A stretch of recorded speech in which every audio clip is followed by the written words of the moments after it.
What if mental illnesses disappeared? Just imagine it for a moment. Imagine a world where the heavy fog of depression simply lifted, dissolving into the morning sun.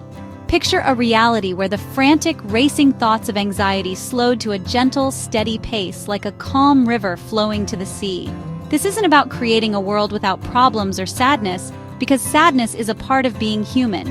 It is a natural response to loss. But this is about a world without the illness of sadness, the kind that weighs you down and makes it impossible to get out of bed, the kind that lies to you and tells you that you are worthless. It's a world where the mind is not a battleground. Think about the quiet. Not the absence of noise, but the absence of internal static. The constant hum of worry would be gone. The sharp sting of a panic attack would be a story from a history book, something our children would struggle to understand.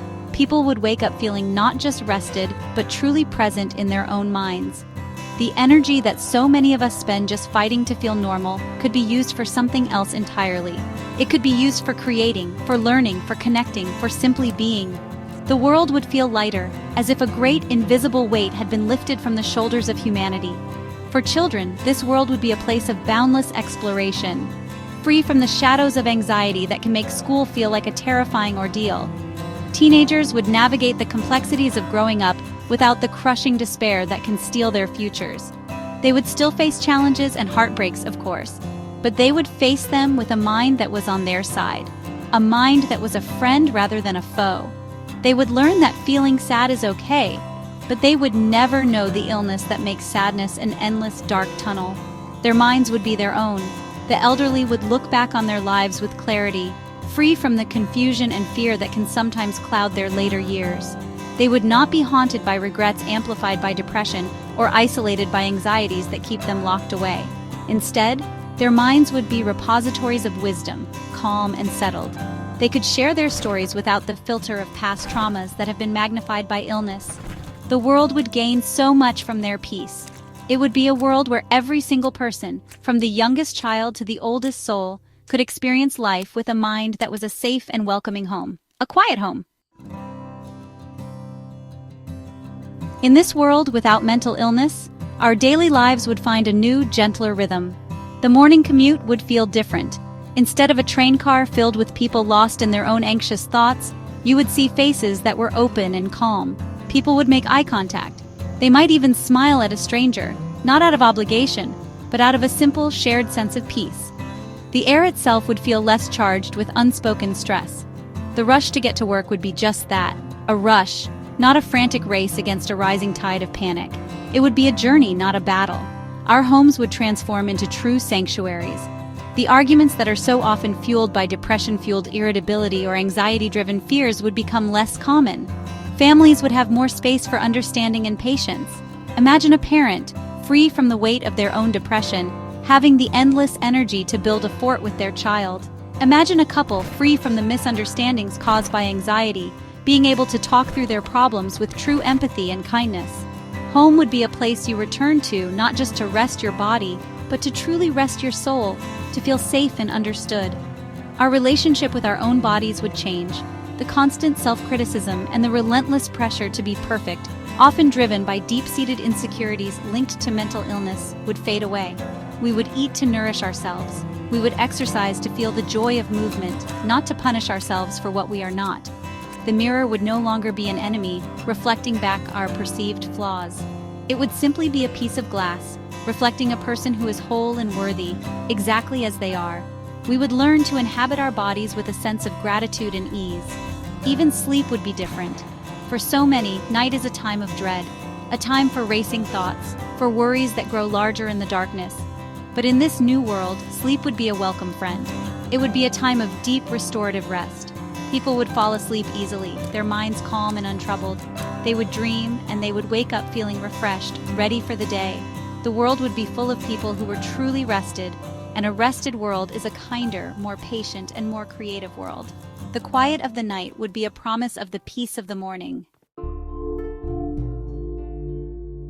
Workplaces would be revolutionized. The relentless pressure and competition that fuels so much burnout and anxiety would soften. Productivity would likely increase, not because people were pushed harder, but because they were happier. A happy mind is a creative mind. An unstressed mind is a focused mind. Colleagues would support each other genuinely, free from the paranoia and insecurity that can poison team dynamics.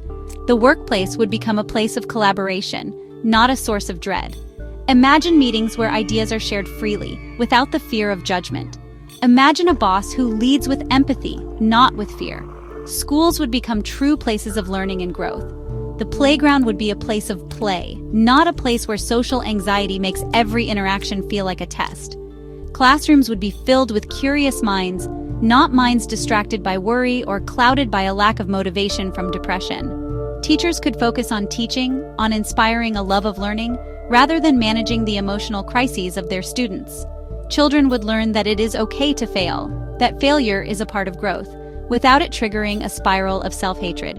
School would be a place that builds you up, not one that breaks you down.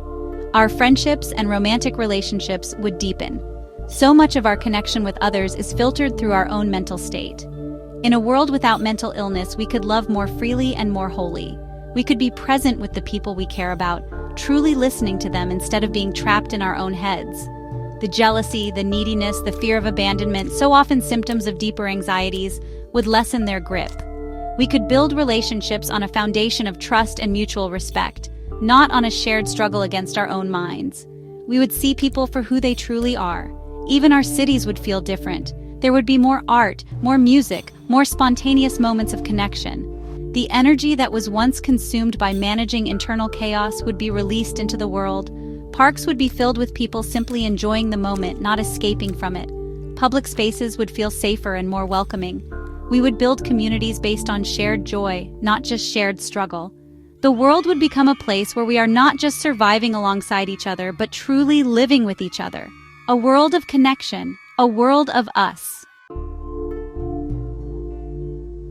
This world without mental illness is, of course, a dream.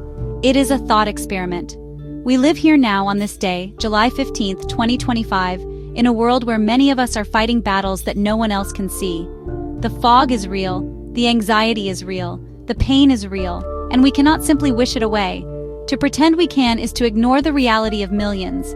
It is to disrespect the fight. So we must not pretend. We must acknowledge the mountain in front of us. We must see it for what it is. It is large and it is steep and the climb is hard. But there is hope in the imagining.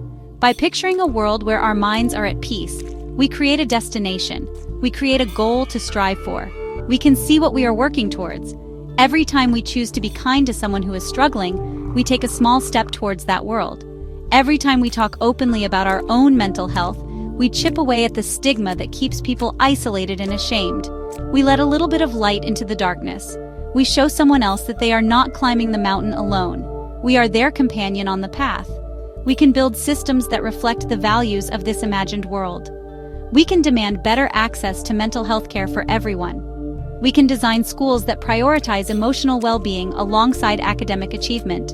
We can create workplaces that value people over profit, that understand that a healthy employee is a good employee.